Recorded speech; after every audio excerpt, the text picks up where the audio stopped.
The broken clock sat at the edge of the widow's sale table like something that had given up on itself, its cracked face staring blankly at the cloudless Wyoming sky.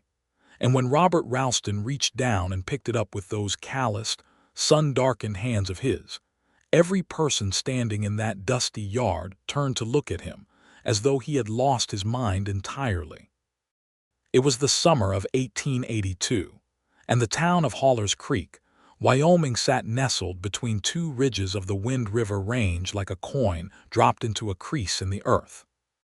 The town had grown up around the cattle trade, around the railroad spur that had come through 6 years prior, and around the particular stubbornness of the people who had decided that this hard, beautiful, unforgiving land was worth staying on. There were saloons and a general store, a church that doubled as a schoolhouse on weekdays, a telegraph office that received news 2 days late, and a main street that turned to mud every spring and cracked into pale dust every July. The widow in question was Margaret Hollis, 63 years old and sharp as a tack despite the grief that had settled into her bones since her husband Earl had passed in February. Earl Hollis had been the town's watchmaker and repairman, a quiet, precise man who could fix nearly anything with small parts and careful fingers. When he died, he left behind a modest house, a workshop full of tools, and Margaret, who had no children and no particular desire to carry on a trade she had never learned. She had decided, with the practical clarity of a woman who had never had the luxury of sentimentality, to sell what she could and move to Cheyenne to live with her sister. So on a warm Saturday in late July, Margaret Hollis spread the accumulated contents of 40 years of marriage across trestle tables in the front yard of her small house on Birch Street, and half the town came out to look. Eliza Kingsley came because she needed a good cast iron pot, and Margaret had mentioned having one spare at the church social 3 weeks prior. She was 26 years old, brown-haired and brown-eyed, with a face that was pretty in an unassuming way that people tended to notice after they had known her a few minutes rather than at first glance. She had been widowed herself, though she bristled at that word and rarely used it, 18 months ago when her husband Thomas Kingsley had died of a fever that swept through the eastern pastures during a particularly wet autumn. Thomas had been a decent man, a rancher who worked hard and laughed easily, and his death had left Eliza with 120 acres, a small house, 12 cattle, 2 horses, and a grief so large and shapeless she sometimes walked into rooms and forgot why she had come. She was not, she told herself firmly and regularly, looking for anything at Margaret Hollis's sale except a cast iron pot. She found the pot quickly enough, a good heavy one with a solid lid, and was negotiating the price with Margaret's neighbor Doris Fitch, who was helping to manage the sale, when she heard a voice she did not immediately recognize say, quietly and with what seemed like genuine consideration, "How much for the clock?" Eliza looked up. The man asking was tall, perhaps 6'1", with dark brown hair that needed cutting and a jaw that had not seen a razor in 3 or 4 days. He wore the clothes of a working man, plain canvas trousers and a collarless shirt with the sleeves rolled to the elbows, a leather vest that had seen considerable use, and boots that were well made but not new. He was perhaps 29 or 30, with the kind of lean, weathered build that came from years of outdoor work rather than from any particular effort toward it. His eyes were gray, the particular gray of a sky before it makes up its mind about rain, and they were fixed on the broken clock in his hands with an expression that Eliza found herself wanting to understand. The clock was a shelf clock, probably 12 inches tall, with a rosewood case that had split along one side and a glass face that was cracked diagonally from corner to corner. The hands had stopped at 20 minutes past 3, and Eliza could not have said when that had happened, only that the clock sat there looking like something that had been through more than it was made for. "That old thing," Doris said, squinting at it. "I don't suppose Margaret wants more than a quarter for it. It doesn't work." "I can see that," the man said. He turned it over carefully, examined the back, ran his thumb along the split in the case. "I'll give her 50 cents. Doris blinked. "For a broken clock? For a clock worth fixing. Eliza did not mean to say anything. She genuinely did not intend to involve herself. But there was something about the way he said it, so plain and certain, as though it were the most sensible thing in the world, that made the words come out before she could stop them. Why? He looked at her. Not in the way that some men in Haller's Creek looked at her, which was a kind of sideways, cautious, slightly predatory attention that she had learned to step around. He looked at her directly, with what seemed like simple curiosity about the question itself. "Because it reminded me of something worth fixing," he said. Eliza opened her mouth, closed it, and then, to her own considerable surprise, laughed. It was not a polite laugh. It was a real one, a little too loud, startled out of her. "That's the most peculiar reason for buying a broken clock I've ever heard," she said. He smiled. It changed his face considerably. "Most people would probably agree with you. What is it reminded you of, then? A clock you had as a boy?" He considered this honestly, turning the broken piece in his hands. "Something along those lines, a belief that things don't stop being worth something just because they're broken." Doris was watching them with the bright, attentive expression of a woman who had nothing better to do, and intended to report this conversation to at least 4 people before sundown. Eliza became aware of this and felt her cheeks warm slightly. "Well," she said, pulling herself back to the business at hand, "I hope you can fix it." "I expect I can try," he said, and then, because manners in Haller's Creek were a real and practiced thing, he extended his free hand. "Robert Ralston. I came in on Thursday's stage from Laramie. I'm taking over the Brower lease out on the North Fork." "Eliza Kingsley," she said, and shook his hand. His grip was firm without being demonstrative about it. "I'm on the south side of the valley, along Cottonwood Creek." "You're a rancher." "I'm a widow who has become a rancher," she said, and was surprised to hear herself say it so plainly. She did not usually lead with that. "My husband left me the land. I decided to stay on it." Something in his expression shifted, not to pity, which she could not have borne, but to a kind of simple acknowledgment. "That takes something," he said. "Yes," she agreed. "It does." She bought the cast iron pot for 30 cents and carried it home in the back of her wagon, and she did not think about Robert Ralston and his broken clock for the rest of that day. Or so she told herself, though the truth was somewhat more complicated. The North Fork lease that Robert Ralston had taken on had belonged to a man named Carl Brower, who had run cattle there for 11 years before deciding he was too old and too tired for the work, and retiring to his daughter's home in Colorado.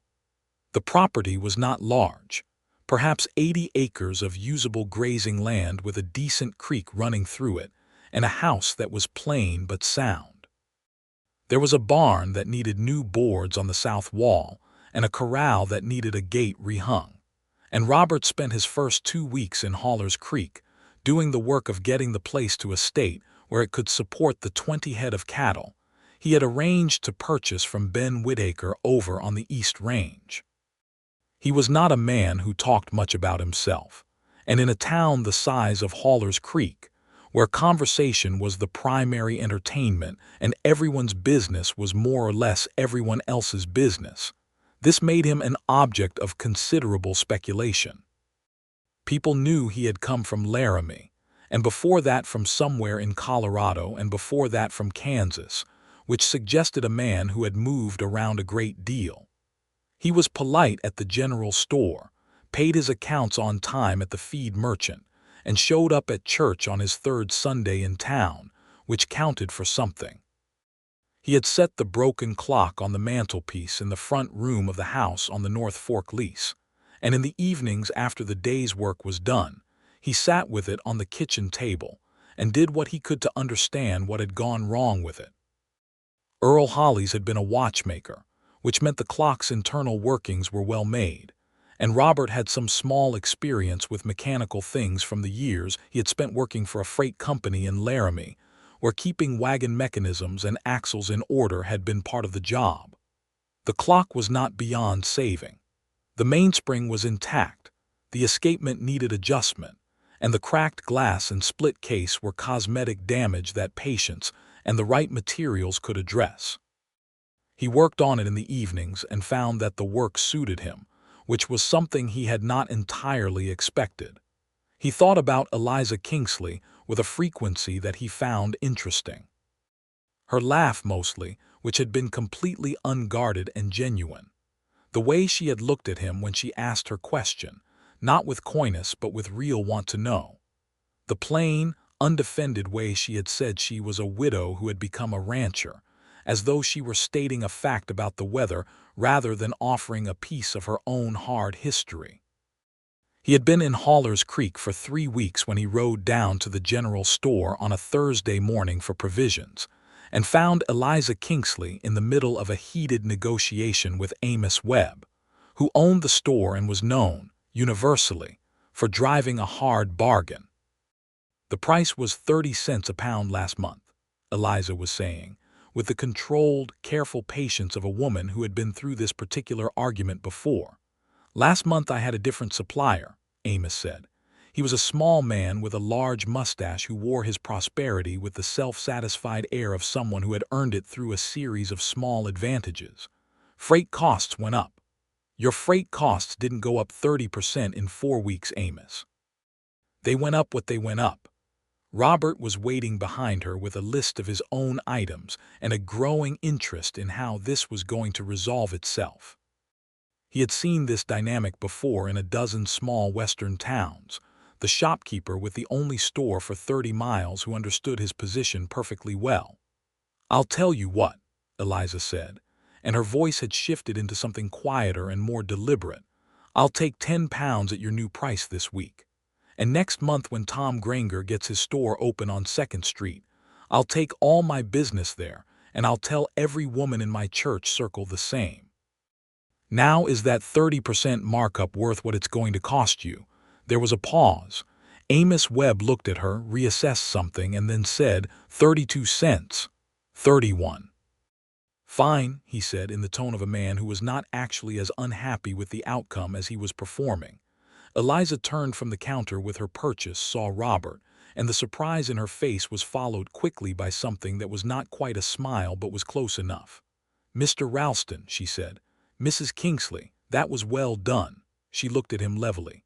"I've had practice, a beat. Are you settling in all right out on the North Fork?" "Getting there.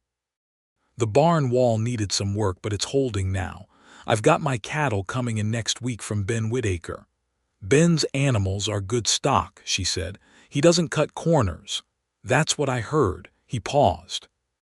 They were standing in the doorway of the store in the particular way of two people who both have somewhere else to be, but neither has yet made the move to go there.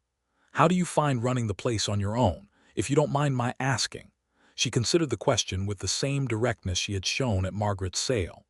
"I mind less when it's asked sincerely," she said. "It's hard. I won't pretend it isn't. I have a hand, Caleb, who's been with the place since before Thomas died, and he's steady and honest. But decisions fall to me entirely now, and that's a different kind of weight than I expected. More or less?" "Both," she said. "More to carry and less to argue about." A slight wry tilt of her mouth. "My husband was a good man. We didn't always agree on things. Most good men and good women don't." She looked at him with an evaluating expression as though she were deciding whether that had been a clever remark or a genuine one. Then she said, "Did you ever get that clock working?" "Not yet. I'm making progress, though. The main problem is the escapement lever. It's bent slightly and I need to true it up without breaking it." "Earl Hollies would have had the right tool for that," she said. "He had tools for everything. I wonder if Margaret sold them all off before she left." "She did," Robert said. "I looked. A man over in Renner's Ford bought the lot of them." "That's a shame." She shifted her wrapped purchase from one arm to the other. "Well, good luck with it." "Thank you." He held the door for her and she passed through it, and he watched her walk down the boardwalk to where her horse was hitched at the post, mount up with the easy competence of a woman who had been doing it all her life, and ride away down the main street without looking back. He stood there a moment longer than he needed to, then went in to get his provisions. August in Haller's Creek was the kind of hot that felt personal, a dry, pressing heat that came down from the sky and came up from the ground simultaneously, and left everything looking slightly exhausted. The cattle on Robert's North Fork lease settled into the grazing patterns of the land, and he spent his days in the work of a cattleman, mending fences, moving the herd to the upper pasture when the lower one needed a rest, riding his fence lines in the early morning when it was still cool enough to think clearly. He had a dog by this point, a brown and white border collie he had acquired from a family in town, whose best cow dog had produced a litter of 6. And the dog, whom he called Wick because of a narrow white stripe that ran from his nose to the top of his skull like a lamp wick, turned out to have more natural talent for cattle work than any animal Robert had previously worked with. He made a point of attending the church socials that were held on the second Saturday of each month in the yard behind the church when the weather permitted, because in a small community, showing up mattered. It was at the August social that he found himself, perhaps more by design than he was willing to admit even to himself, standing near the long table of food that the women of the congregation had assembled, refilling his plate of potato salad when Eliza came up beside him. "The deviled eggs are remarkable," he said, indicating the platter. "Mrs. Carey made them." "She uses mustard and a little vinegar," Eliza said. "Her recipe is a closely guarded secret. I've been trying to figure it out for 3 years. You could just ask her." Eliza gave him a look that suggested he did not fully understand the social architecture of a small town. "Mrs. Carey would sooner part with her firstborn than that recipe." He laughed, and she smiled at the sound of it, a real smile, unguarded, that she then seemed to notice and pulled back slightly, as though she had not quite meant to extend it that far. They sat together at one of the plank tables, not entirely by accident, and talked through the remainder of the social. He discovered that she had grown up in Ohio, had come west at 19 when she married Thomas Kingsley, who had brought her to Wyoming sight unseen with the particular confidence of a man who believed that a good woman could adapt to anything. She had adapted, she said. Not without difficulty, and not without moments when she had stood on the porch in the early mornings and looked out at the endless sky and the far mountains and felt so completely lost that she could not have said which direction Ohio was in. But she had stayed. She had learned what the land required and given it. And when Thomas died, she found that Wyoming had become hers in a way Ohio had never quite been, not because it was easier but because she had earned it. Robert listened to this with the full attention of a man who understood what it meant to put your weight down somewhere and decide that this was where you stood. He told her because she asked, and because the asking felt genuine, that he had grown up in Kansas, in a small settlement west of Abilene, where his father had farmed wheat and barely survived at it. He had left at 17 when his father died and taken work wherever he could find it, freight hauling in Colorado, trail driving in Texas, 2 seasons working for the railroad in Laramie, and then at 29, the decision that he wanted to stop moving and start building something. "What made you choose Haller's Creek?" she asked. "I heard about the Brower lease," he said. "Good land at a reasonable cost." Wyoming is a state now, more or less settled, which means the worst of what the frontier used to mean is somewhat behind us. He paused. Also, it was far enough from everything I'd been doing before that it felt like a genuine start. She looked at him with that evaluating expression again. "Were you running from something?" "Nothing that was chasing me," he said. "Running toward, maybe." "Toward what?" He considered this honestly. "Something quieter," he said. "Something that felt like it had roots."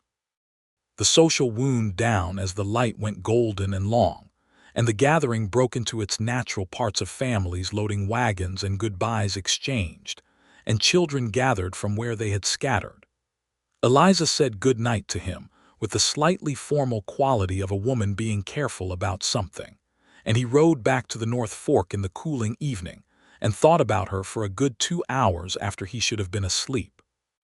It was in September, with the first cool breath of autumn beginning to move down from the mountains, that things between them progressed past the stage of pleasant social encounters into something that felt more like intention.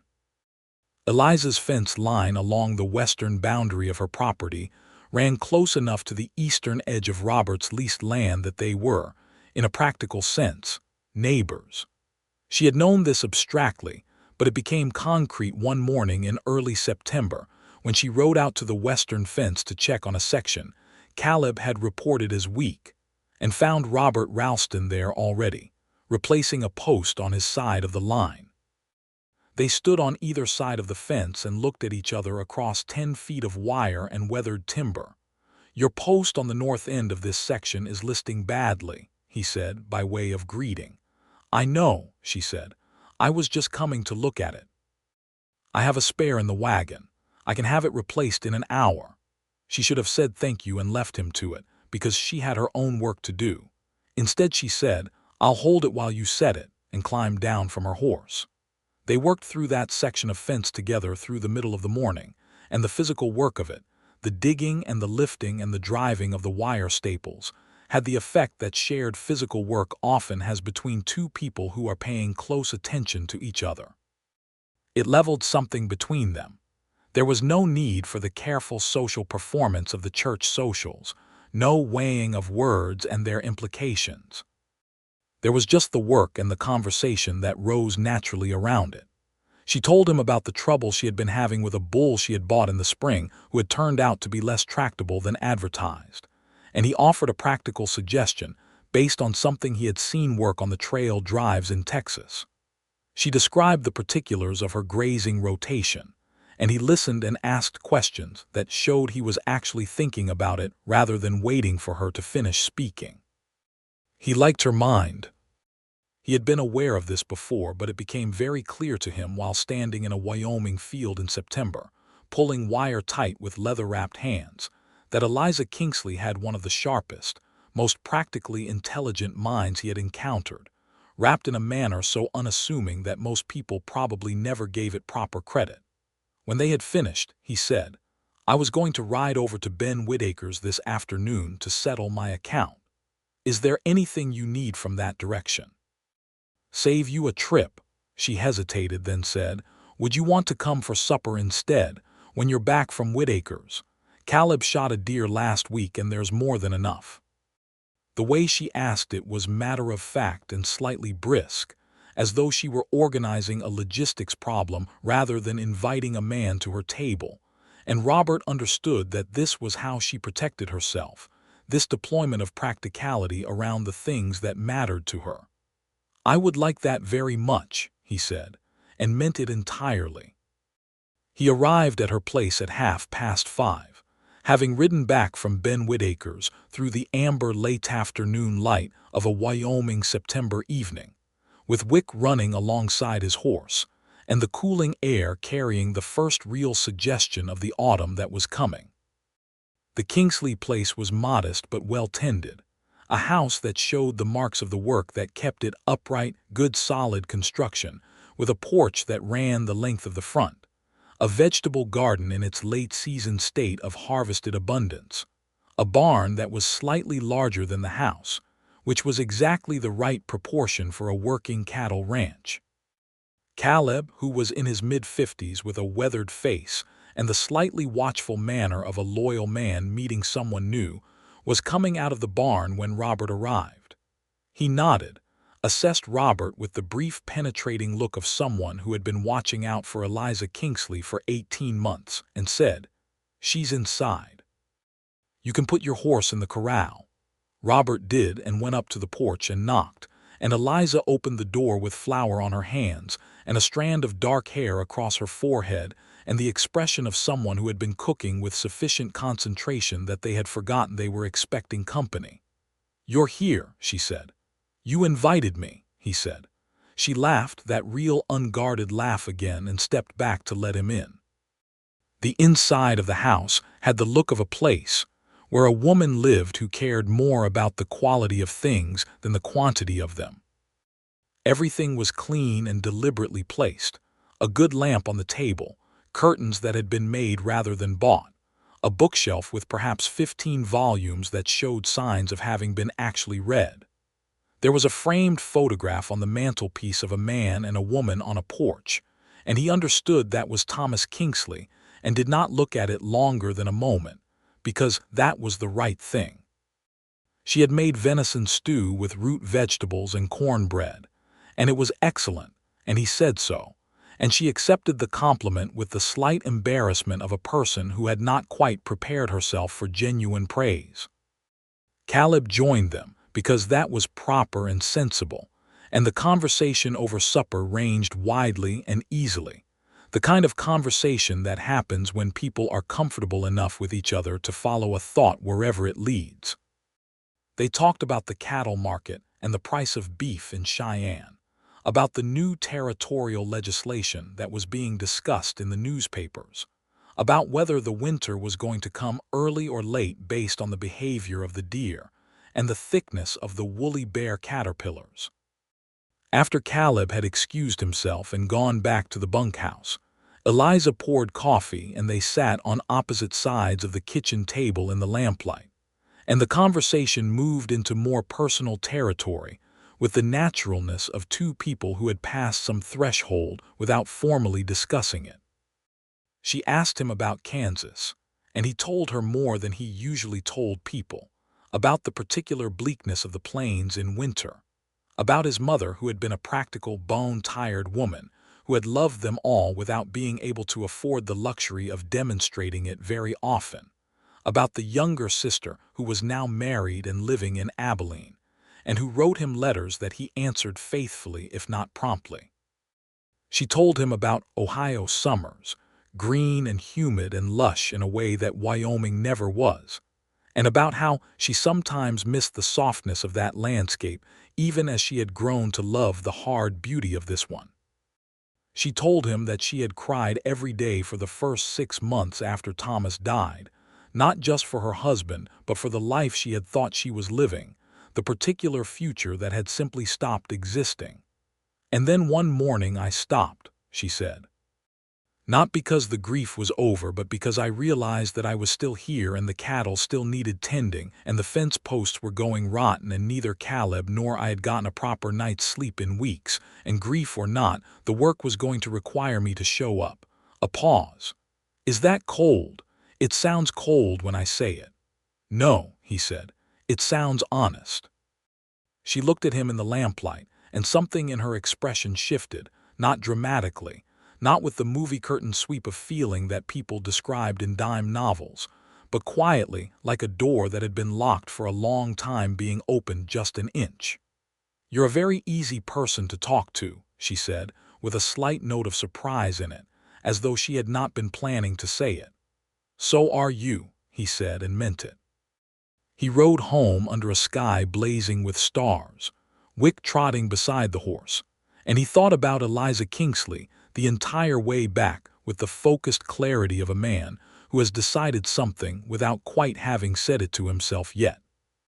October arrived in Haller's Creek with the theatrical flair the Wyoming autumn reliably produced, the aspens going gold on the hillsides, and the mornings arriving with a sharp, crystalline cold that reminded everyone who had forgotten that they were not, ultimately, in charge of anything. Robert had his cattle settled on the North Fork Range and was beginning to feel the rhythm of the place, the particular character of this specific piece of land with its morning shadows and its afternoon wind, and the way the creek sounded different depending on how much water was coming down from the mountains. He had finished the escapement adjustment on the old clock, more or less. The movement was running now, tentatively and with occasional hiccups, but running. The main thing left was the cracked glass, which he had ordered a replacement piece for through the general store, and the split in the rosewood case, which he was addressing with wood glue and a careful hand, and rather more patience than he had expected to need. He was sitting at the kitchen table working on the case one Thursday evening in early October when someone knocked at his door, which was unusual enough at that hour that Wick was on his feet, and alert before Robert had fully registered the sound. He opened the door to find Eliza Kingsley standing on his porch with her coat on and her horse tied at the post, and the expression on her face was not the composed, controlled one he was more accustomed to seeing, but something rawer and more urgent. "I'm sorry to come without sending word," she said. "I needed to talk to someone who would actually listen." He stepped back from the door. "Come in." She came in and saw the clock on the table and stopped. "Oh," she said, "you're working on it."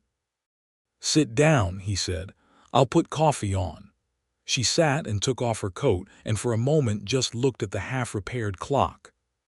Robert put the kettle on the stove and waited, because she would say what she had come to say when she was ready, and pressing would not help.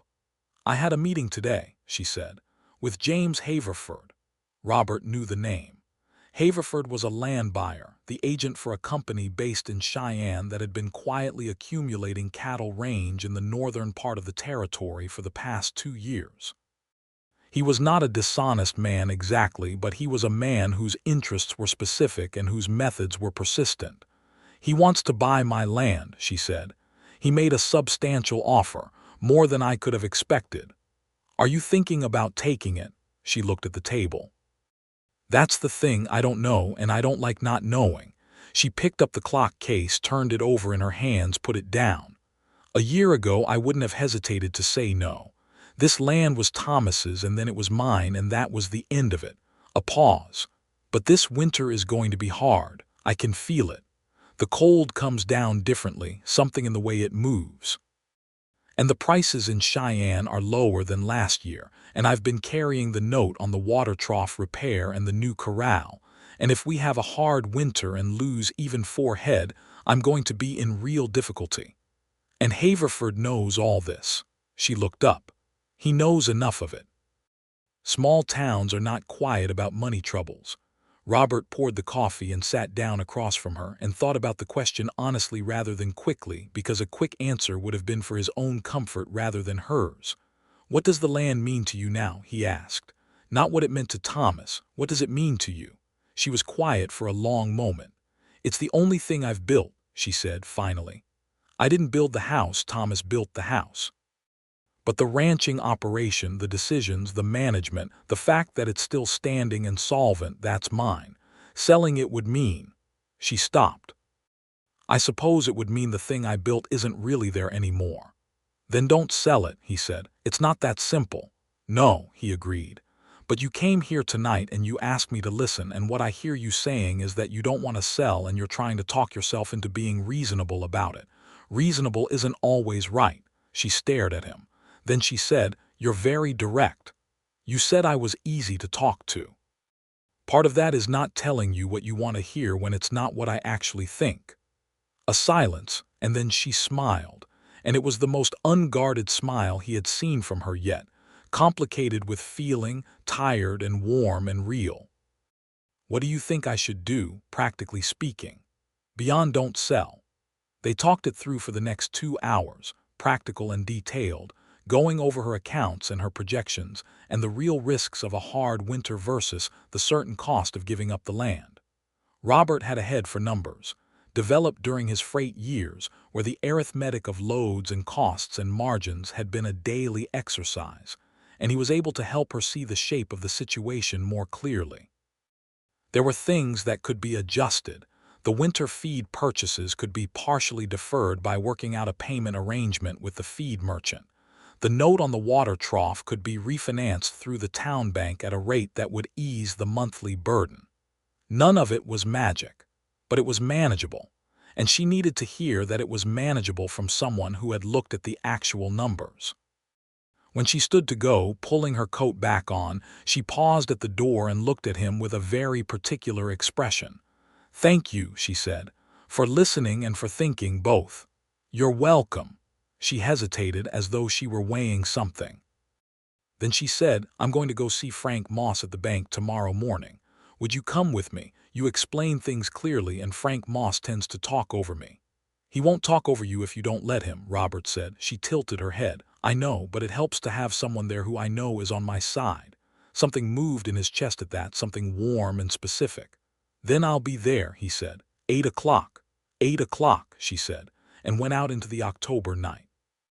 The meeting with Frank Moss at the Haulers Creek First Bank went better than Eliza had expected, and she attributed at least part of this to having Robert beside her, not because he spoke for her, which he did not, but because his presence gave her a ground to stand on. It was strange, she thought afterward, how much of courage was simply not being alone with whatever you were afraid of. Frank Moss agreed to refinance the note. The payment arrangement with the feed merchant, a man named Luther Payne, who was less avaricious than Amos Webb and more willing to work with ranchers he trusted, was settled the following week. Eliza turned down James Haverford's offer in a brief, polite letter that cost her nothing to write and a great deal to send, and then felt, when it was done, a lightness she had not anticipated. She told Robert about the lightness when they rode the fence line together the following Saturday, which had become something of a habit without either of them formally agreeing to it, just a thing that happened on Saturday mornings, because the land lines ran together, and there was always a reason to check them.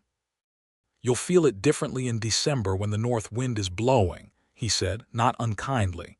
"I know," she said.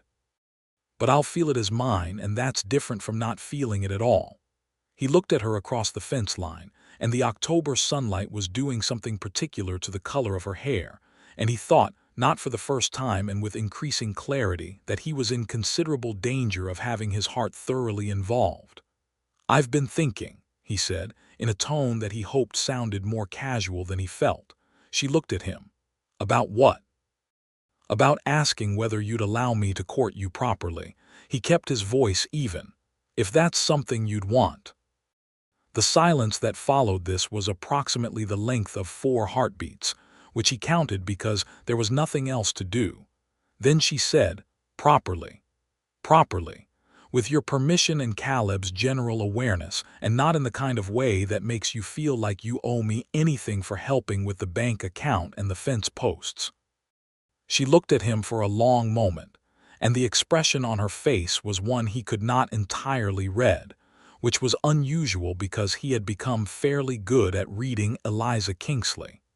There was something in it that looked like being afraid of something, but not afraid of him.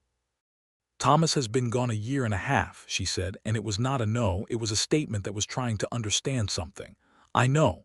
I haven't let myself think about anything like this." "I know that too." Another pause. A hawk was circling somewhere above the ridge to the west, and the horses moved in the way horses do when their riders have stopped paying attention to the road ahead. "Yes," she said finally. "Yes, you may court me. Properly." He let out a breath he had not quite known he was holding, and smiled, and she saw the smile, and something in her face opened in response, like a window being raised. "Good," he said.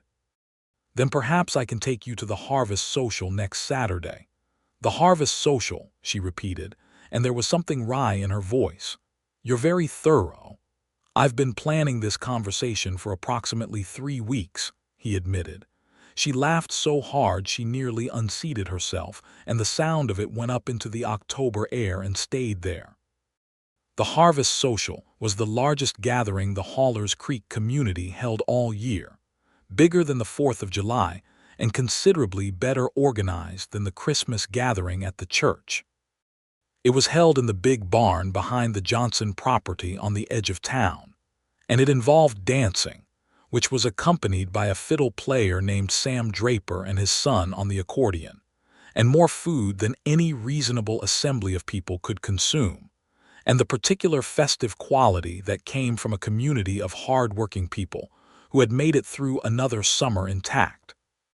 Robert arrived at Eliza's house at 6:30 in the evening in clothes he had pressed that morning, and with his hair properly cut, because he had been to the barber on Thursday, and Eliza came to the door in a blue dress he had not seen before, dark blue with small white buttons at the collar, and her hair done up rather than in its usual braid, and he thought she was the most beautiful thing he had seen in Wyoming, which was saying something because Wyoming was not short on beautiful things. She seemed to be making an effort not to let him see that she noticed his reaction, but the slight color in her cheeks suggested she had noticed. Caleb watched them go from the porch with an expression that was, Robert thought, approximately 70% approval and 30% the protective calculation of a man who had been looking after someone for 18 months and was not yet certain this newcomer deserved the trust being extended. Robert understood. He intended to earn it. At the social they danced, which was the kind of square dancing that required a caller and a certain amount of athletic enthusiasm. And Eliza was good at it, light on her feet and precise in the figures, and Robert was adequate at it, which was good enough when your partner was excellent. Between dances, they stood near the edge of the floor with cups of apple cider and talked to the people who came to talk to them. And Robert noticed the way the community watched them with the interested, slightly proprietary attention of people who felt some ownership over Eliza's well-being after 18 months of watching her carry things alone. Dorothy Pierce, who was 60 and the closest thing Hallers Creek had to a town matriarch, found Robert near the food table and said without preamble, "Eliza Kingsley is a fine woman." "Yes," he agreed, "she is. She's been through considerable hardship and handled it with more dignity than most people would have." "Yes," he agreed again. Dorothy looked at him with the assessing eye of a woman who had been evaluating men for 40 years. "What are your intentions?" "Honest ones," he said. "I intend to go slowly and do this right, and I hope eventually to make her happy if she'll let me." Dorothy considered this for a moment, then nodded, apparently satisfied. "All right," she said. "You seem like a sensible man," and went away. Eliza found him after this exchange and said, "I saw you talking to Dorothy Pierce. Did she interrogate you?" "Briefly," he said. "What did she ask?" "My intentions. What did you say? That they were honest?"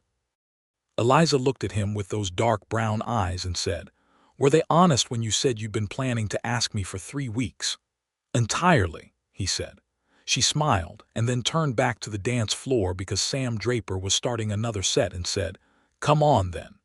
November arrived, and with it the beginning of the Wyoming winter, which began with a series of cold days that lowered the mountains in cloud and filled the mornings with frost that did not lift until noon.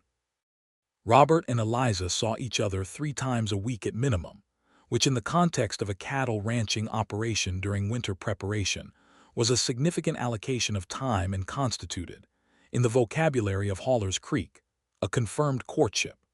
Caleb, having watched Robert Ralston closely for 6 weeks, arrived at a position of cautious but genuine approval, demonstrated by the fact that he stopped positioning himself quite so visibly between Robert and the kitchen door at supper. The broken clock was repaired in early November. The new glass had arrived from Cheyenne through the general store, and Robert set it in the case with care, and the wood glue on the split case had dried clean and strong, and the movement, which he had spent 6 weeks adjusting and cleaning and tending, ran true. He wound it, set the hands, and stood in the kitchen of the North Fork house and listened to it tick, a steady, unhurried sound that had nothing broken about it anymore. He carried it over to Eliza's place on a Sunday afternoon and set it on her mantelpiece without preamble, and she stood in the middle of the room and looked at it for a long moment, and the expression on her face was one of those expressions that did not have a simple name. "It's running," she said. "It is. Earl Holly's made good clocks." "He did. I just put it back together." She looked at it and then at him. "Why did you really buy it at the sale? The real reason?" He thought about how to answer that, standing in the warm room with the November wind outside and the fire in the hearth and the ticking clock on the mantelpiece. "Because I was trying to decide whether I believed things that were broken could be worth fixing," he said, "and I needed something to prove it to myself while I was trying to figure that out." She was very quiet for a moment. "And did you?" "I'm looking at the evidence," he said, and his eyes were on her, not the clock. The color that rose in her cheeks then was the most honest thing he had ever seen, and she looked away and then back and said, "Robert, yes, I think I'm falling in love with you. I don't say that to put pressure on anything. I say it because I've been trying not to say it for weeks, and it has become genuinely taxing." He crossed the room in 4 steps and stood in front of her, close enough that she had to tilt her head back slightly to look at him, and said, "I'm already in love with you. Have been since somewhere around the bank meeting, possibly before." "That's not very poetic," she said, and her voice was unsteady in a way that had nothing to do with unhappiness. "It's true, though." "I know," she said. "I prefer true." He kissed her, and she kissed him back, and the clock ticked steadily on the mantelpiece, and outside the November wind did what Wyoming winds did, which was make the whole world feel very large and the warm room very small and very good. December in Haller's Creek was serious. The cold came down from the northern ranges in earnest, and the snow that had been threatening since November arrived in the second week of December with the committed ferocity of a Wyoming winter that had decided it was done with preliminaries. Robert and Eliza worked with the focused intensity of ranchers whose cattle were their livelihood, checking the herds daily, breaking ice on the water sources every morning, making sure the feed supplies were holding against the need. Robert's cattle on the North Fork Range were housed in the barn at night when temperatures dropped below zero, which they did with uncomfortable frequency. Eliza's herd on the Cottonwood Creek spread was larger and required more management, and Robert rode over most mornings to help, because the practical calculation was that two experienced people working together could do in 2 hours what one could do in 4. Caleb, watching this arrangement operate with the daily intimacy of hard shared physical work, said one morning while they were breaking ice on the water trough, "You're going to marry her, aren't you?" Robert straightened and looked at him. Caleb had the expression of a man asking a direct question because he was entitled to know. "I'd like to," Robert said, "if she'll have me." "She'll have you," Caleb said. "She's been different since August.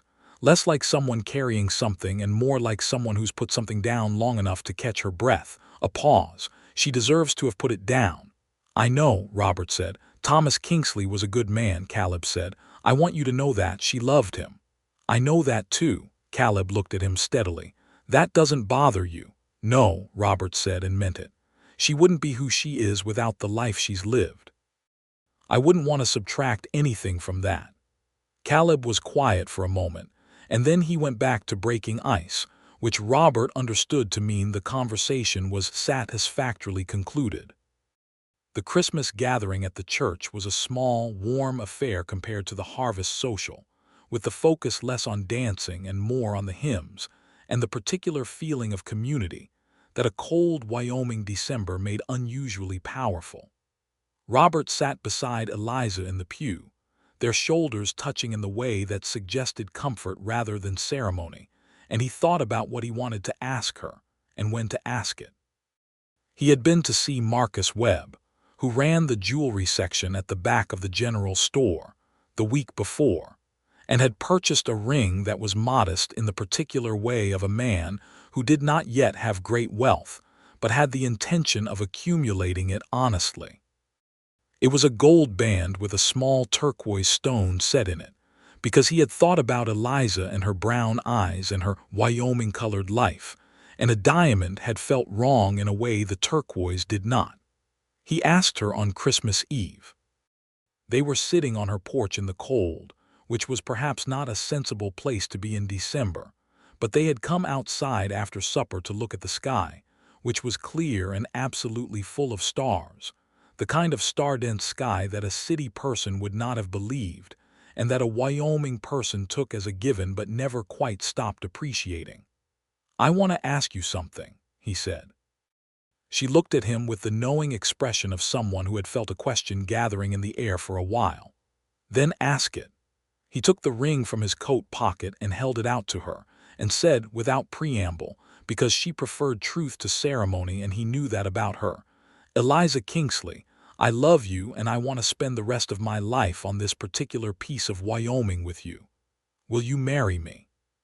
She looked at the ring for a moment and then at him, and her eyes were bright, which in a woman who was as controlled about her emotions as Eliza was said everything.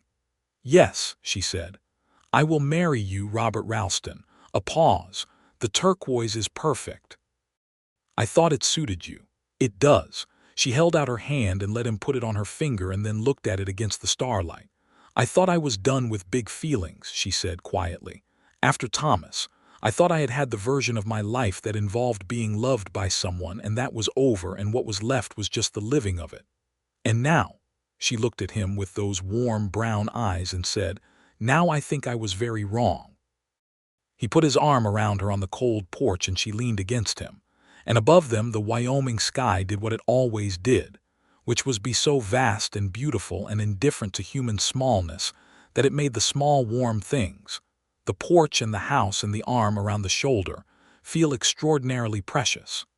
They married in February, on a Saturday that was cold but clear, in the church where they had been sitting together in the pews since October. Dorothy Pierce cried, which surprised everyone including Dorothy Pierce. Caleb stood up beside Robert because there was no one else Robert was going to ask, and Caleb had earned it. Margaret Hollies, who had by remarkable coincidence come up from Cheyenne to visit a friend in town that same week, was in the congregation, and when someone told her afterward that the couple had met at her sale over the broken clock, she said, in the practical way of a woman who had been married 40 years, "Well, Earl would have liked that." The question of whose house to live in was settled practically. Eliza's house was larger and her operation was the established one, and it made more sense for Robert to bring his cattle north and work the combined range together. The North Fork lease was surrendered at the end of March when it came up for renewal, and Robert Ralston moved himself and his cattle and Wick the border collie to Cottonwood Creek, and the Kingsley spread became, by general usage and the practical logic of two people building one life together, the Ralston Ranch. He brought the clock, of course.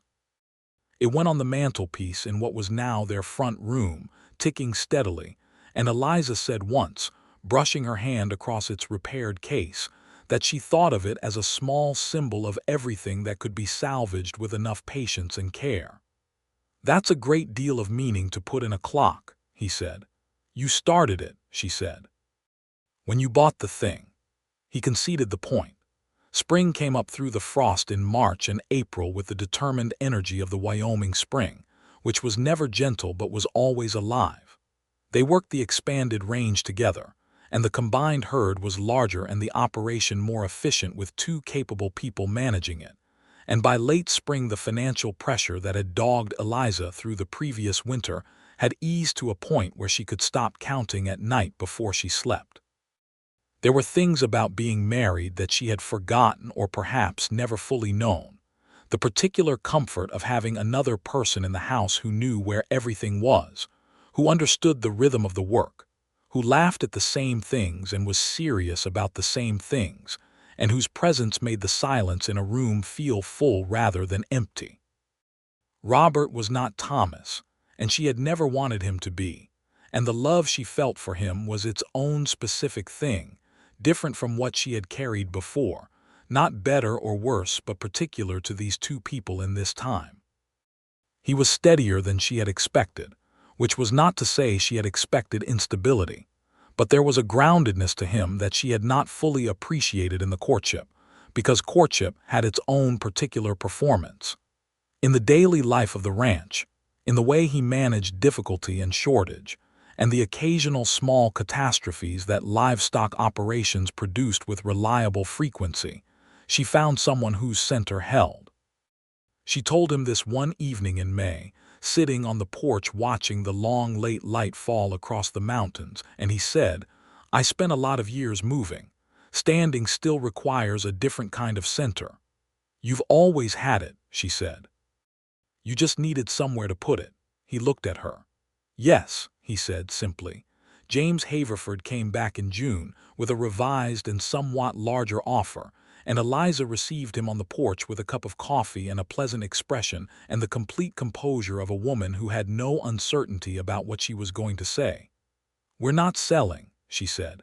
"This ranch is ours, Mr. Haverford. I appreciate the offer." Haverford looked past her to where Robert was visible in the corral, working with the horses, and then looked back at Eliza and made whatever calculation he was making.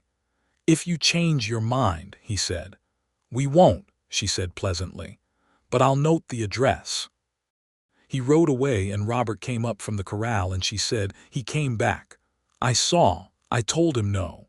"I know," he said. "I could tell by your posture from 50 yards away."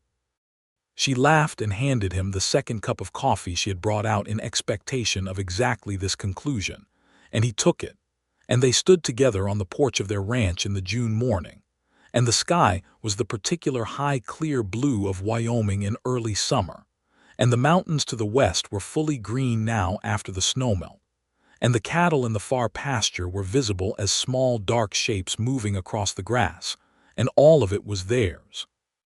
In August, Eliza told Robert she was expecting a child. She told him at breakfast, matter-of-factly and slightly braced, as though she were delivering information that might require considerable adjustment on his part. He set down his coffee cup and looked at her for a moment, and then the smile that came across his face was unlike any smile she had seen from him before, larger and more unguarded than he usually permitted himself, something close to joy operating at full volume. "When?" he said. "February or March, I think. That's 6 months. Approximately, yes." Got up from the table and came around and put his arms around her very carefully, which she found both endearing and slightly amusing.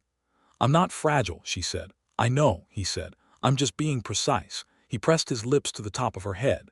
"Eliza, yes, I am so happy." She leaned into him, and this happiness she felt was real and warm and specific, different from the happiness she had expected to feel, bigger somehow and also quieter. She was right about the February timing. Their son was born on the 14th of February, which Caleb said was the universe having a sense of humor, and which Robert said meant the child had chosen an auspicious date, and which Eliza said was wonderful, but she would like to stop discussing it and simply sleep now, please. They named him James, which was Robert's father's name and also, coincidentally, the name of the land buyer who had come twice to try to purchase their ranch, which delighted them both when they noticed it, because it seemed appropriately ironic. James Ralston was a healthy, vigorous baby who expressed his opinions loudly and frequently, and who, in the estimation of both his parents, was approximately perfect. Caleb, who had never had children of his own, became so thoroughly involved in the baby's welfare that Eliza said privately to Robert that she believed Caleb had secretly been waiting for this development for 20 years.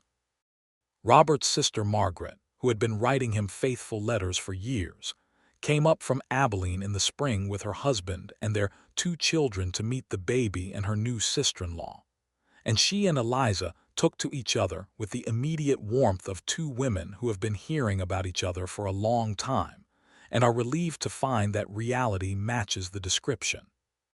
Margaret cried when she saw Robert holding his son, which she said was because it was beautiful, and which Robert said was because she cried at everything, and which Eliza said was because they should both stop arguing and hold the baby while she had a cup of tea in peace.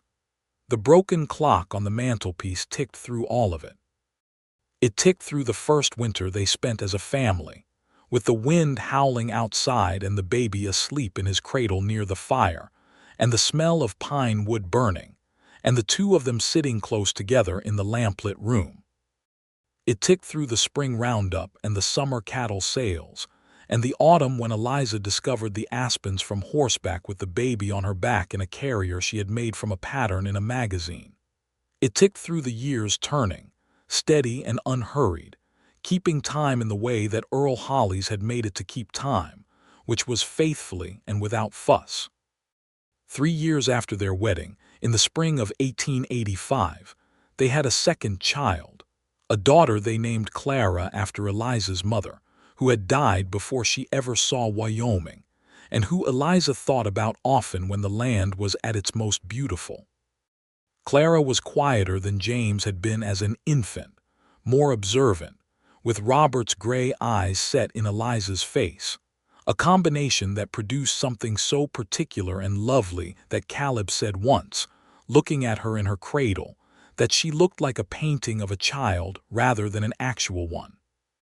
James, who was 2.5 and had strong opinions about his household position, required some management through the arrival of a sibling, but settled into the role of older brother with eventual enthusiasm when he discovered that babies, while temporarily useless, became more interesting over time.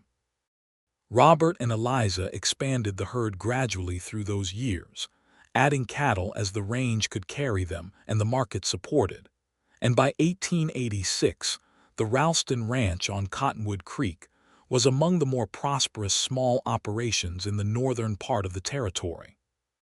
They had hired a second hand, a young man of 19 named George Emery, who was from Missouri, and who worked with the particular energy of someone who was proving something to himself. And Caleb had taken on a supervisory role that suited his age and experience and his considerable investment in the ranch's success. There were hard years in there too, because the West did not reward sentimentality. The winter of 1886 and into 1887 was one of the most brutal in Wyoming's recorded history, what people called the Big Die-Up, when the temperatures dropped so far below zero for so many consecutive days that cattle died in the fields across the territory by the thousands.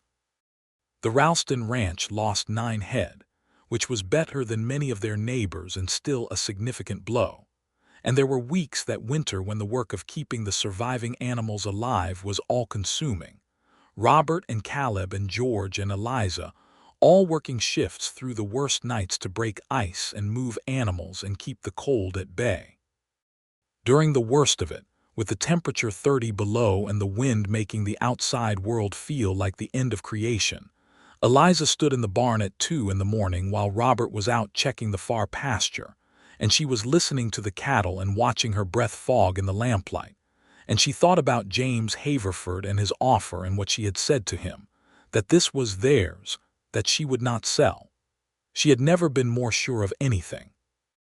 Robert came back from the pasture with ice in his beard and cold in every layer of his clothing, and she handed him a blanket and the flask of hot coffee she had kept warm, and he looked at her in the barn lamplight and said, "We're not losing more. The far group is holding." "Good," she said. "How are you?" "Cold," she said. "But here." "Yes," he said, "here."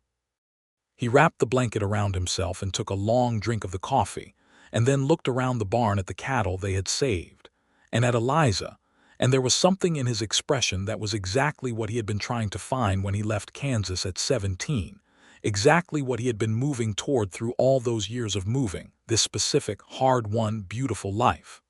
"I love you," he said, which he said regularly and meant every time. "I love you too," she said. "Now drink your coffee before it freezes." He laughed, and the sound of it went up into the cold air of the barn, and the cattle shifted in their gentle bovine way, and outside the Wyoming winter did what Wyoming winters did. They came through it.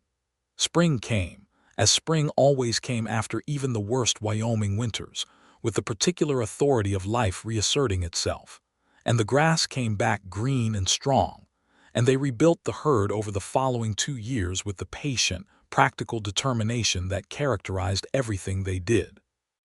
In 1888, James started school in town, riding in on the small brown pony Robert had bought him for his 5th birthday from a rancher over in the next valley who bred them for exactly this purpose. The sight of him riding away down the lane on the first morning of school, straight-backed and serious in the way of small boys taking themselves very seriously, made both his parents stand on the porch and not say anything for a moment.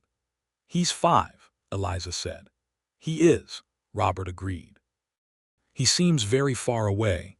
He'll be back at 3 o'clock, she leaned against him on the porch.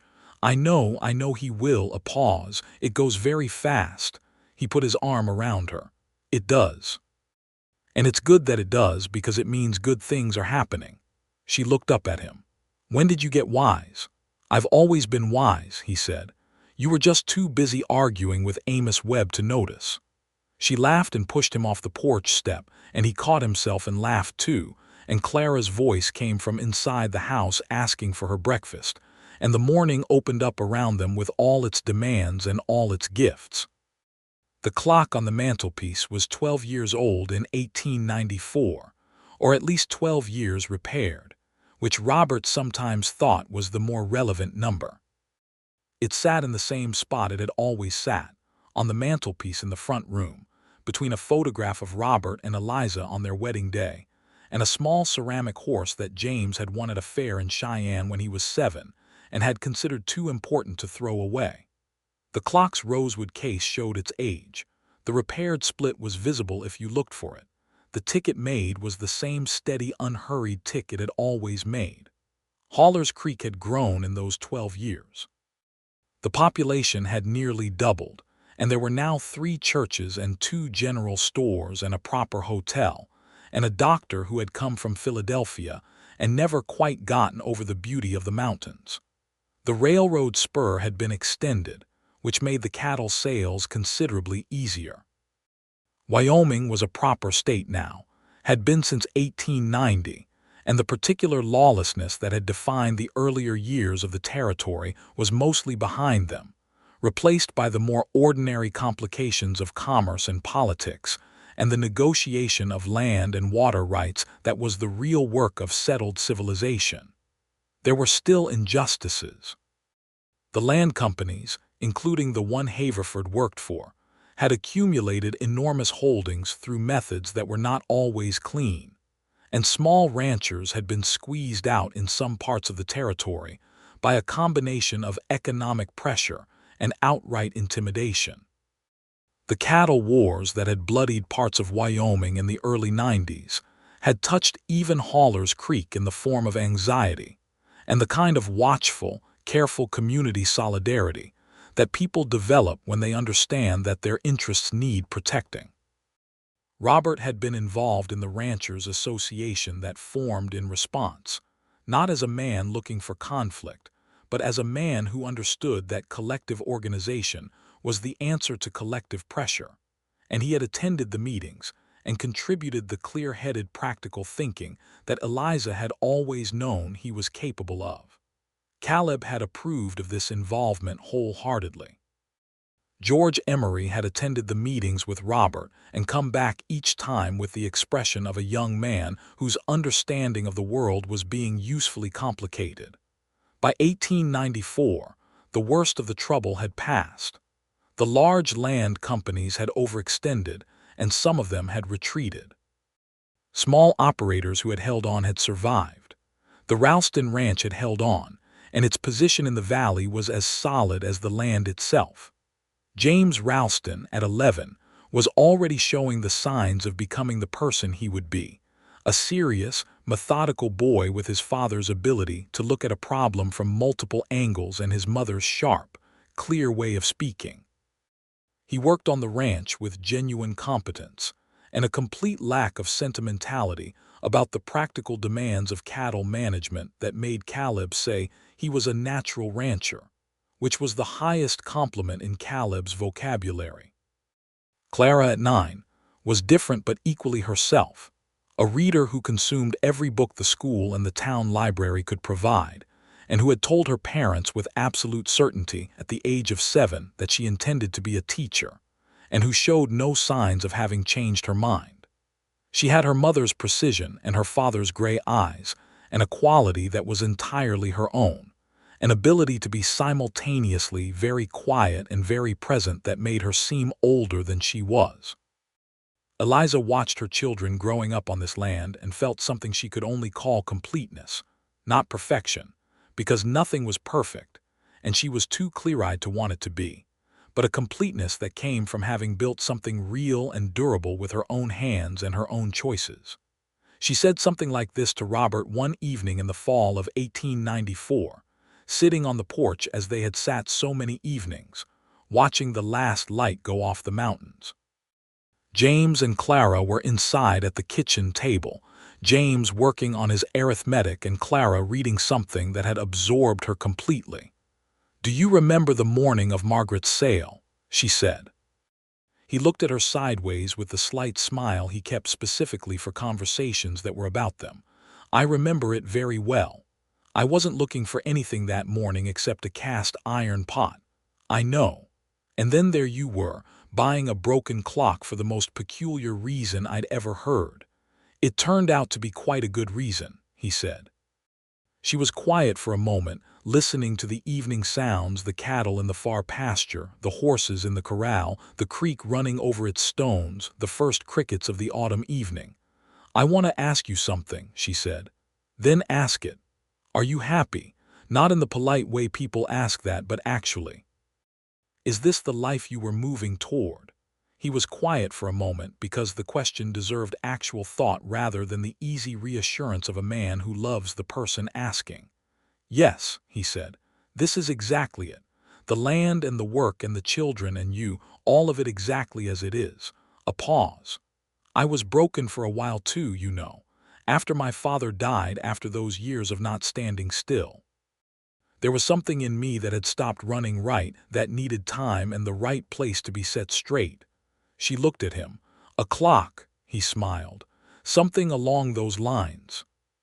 She reached over and took his hand, and they sat together on the porch in the October evening, and the mountains to the west had gone deep blue in the failing light, and the lamp inside the house made the windows glow warm and gold, and inside those windows were their children and their life, and on the mantelpiece the repaired clock ticked steadily, keeping perfect time.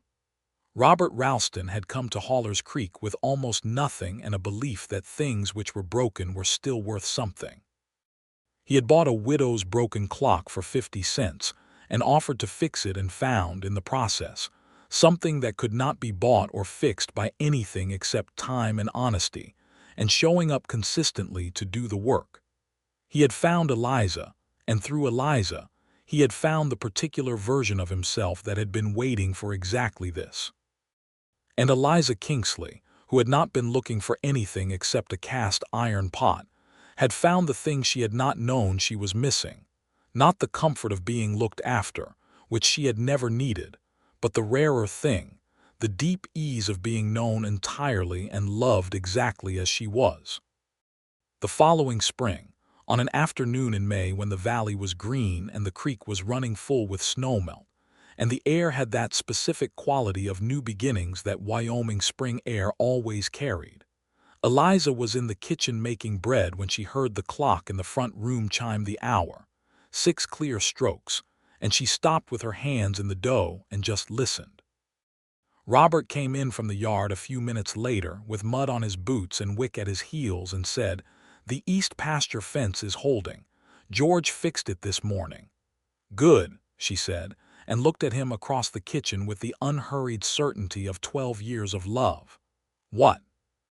He said, because he always knew when she was looking at him with a particular purpose. "Nothing," she said. "Everything." He crossed the kitchen and kissed her, which made her leave flower handprints on the shoulders of his vest, which she pointed out and which he said he did not mind at all. Outside, the children were playing in the yard, James trying to teach Clara a rope trick that she was performing with considerably more accuracy than he had expected, and Wick was watching them with the bright alertness of a dog who considered children his personal responsibility. The mountains were close and clear and blue-white at the peaks, and the cattle were visible in the far pasture, and the whole valley lay open and particular and theirs in the May afternoon.